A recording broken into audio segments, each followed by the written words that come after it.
C'est plein de miracles dans la Bible. Moïse qui sépare la mer en deux, Élie qui fait descendre le feu du ciel, et tout ça sans compter les miracles que Jésus fait tout au long des évangiles. Aujourd'hui, c'est facile de se dire que tous ces miracles étaient simplement des phénomènes naturels qu'on comprenait pas. Le soleil. Non, non, non, le feu. Ça va, le feu?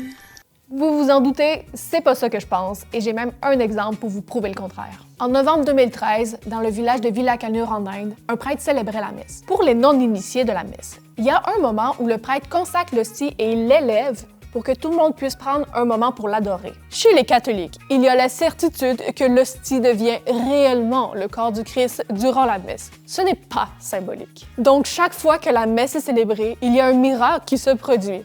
Même si ce n'est pas apparent, du moins en général. En l'élevant, il voit une petite tache noire et là il se dit c'est de la moisissure donc je peux pas l'utiliser. Il regarde de plus proche et qu'est-ce qu'il voit? Un visage apparaît dans l'hostie. Choqué, il le dépose dans un ostensoir. Un objet trop cool pour y déposer une hostie. Puis là, dans les semaines qui suivent, les gens se bousculent pour aller voir le phénomène. À ce stade-là, il n'y a pas officiellement de miracle. Il y a des examens à faire, des papiers à signer et beaucoup de monde à consulter.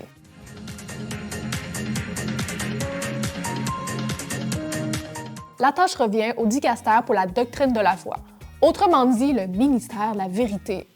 Rien de moins. T'sais, honnêtement, le nombre de fois qu'un gars random est arrivé avec une toast brûlée puis que dit avoir Jésus vu dedans est assez élevé. Donc l'Église doit faire preuve d'une grande prudence dans les cas comme ça. Puis là, je parle pas de la toast, mais de l'hostie avec le visage du Christ dedans. Le processus va durer 10 ans parce qu'on consulte la théologie, mais aussi la science. L'hostie est envoyée dans une université en Inde qui est réputée pour son département de sciences forensiques.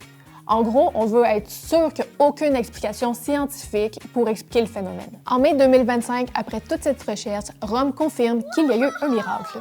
C'est important de se souvenir que ces phénomènes sont simplement là pour nous ouvrir à la foi, mais on n'est pas obligé d'y croire. Les miracles de ce genre restent en l'occurrence assez rares. Ceci dit, un homme du Vermont a inventé un toaster pour imprimer la face de Jésus sur ses toasts au déjeuner. Je me demande ce que le dicaster pour la foi en penserait. Ah oui, et surtout, abonnez-vous.